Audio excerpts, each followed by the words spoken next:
James here with New Adventure Films. The DJI Mavic 4 Pro drone with its 4/3 100 megapixel sensor can take some amazing pictures, but there are three different ways to get those pictures: JPEG, RAW, and AEB, or auto exposure bracketing. We all know that shooting in JPEG is a waste of time if you want amazing editable pictures. But which is better between a single RAW image or an AEB shot from 5 RAW images? One produces a much larger image file, the other produces much cleaner results. In this video, I will show you comparisons between RAW and AEB RAW and the best way to get amazing high-res drone pictures. So let's get started. First, on the 28mm 1x lens, set your image format to 3:2, not 16:9. 3:2 will use the maximum area of the drone's sensor without a crop. Next, set your image size to 100 megapixels. Next, set your drone to picture mode, then select AEB. The DJI Mavic 4 Pro drone supports 3 or 5 shots using AEB with the wide-angle lens, and 3, 5, or 7 shots using AEB with the medium and telephoto lenses.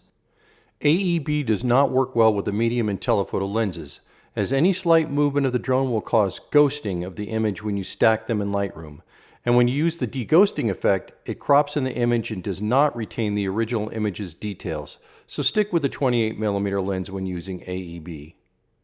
When you shoot a 5-frame AEB, the drone captures 5 versions of the same images in rapid succession at different exposure levels. One at 0, -0.7, +0.7, -1.3, and +1.3. To create a single image from your AEB photos, import them into Adobe Photoshop Lightroom.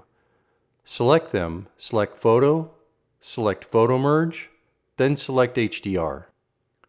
When the merged image appears, select Auto Align, but leave Auto Settings unchecked.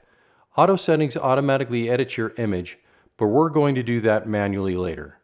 Also make sure that the deghost setting is set to none. Next, select Merge. After it processes, the last picture on the right of your images at the bottom of the screen will be the merged image with all 5 images merged into one raw photo. Now you can edit your picture to your preferences.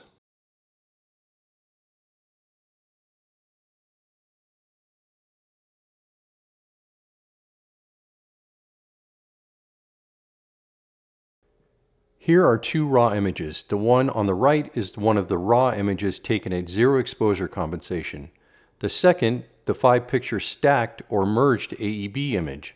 Both were edited with the same exact parameters in Adobe Photoshop. Zooming in on the regular non-AEB image, you can see lots of pixelization throughout the image. Now zooming in on the AEB image, and you could see virtually no pixelization.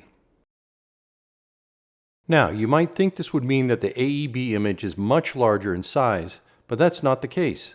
It's around 29 megabytes, whereas the non-AEB image is actually larger, around 64 megabytes. You can also use AEB when creating your own panos, but there's a catch. It takes about 3 to 4 seconds to save each AEB 3-picture burst, longer for a 5-picture burst, before you can take the next picture in the panoramic. So if you're taking AEB pictures of water, for instance, or fast-moving clouds, or there are trees blowing in the wind, you're going to get the ghosting effect on your images. So only use AEB on landscapes without wind. If you liked the video and gained some knowledge from it, please like and hit the subscribe button. And to get notifications on my upcoming how-to and adventure videos, please hit the notification button. Thanks for watching.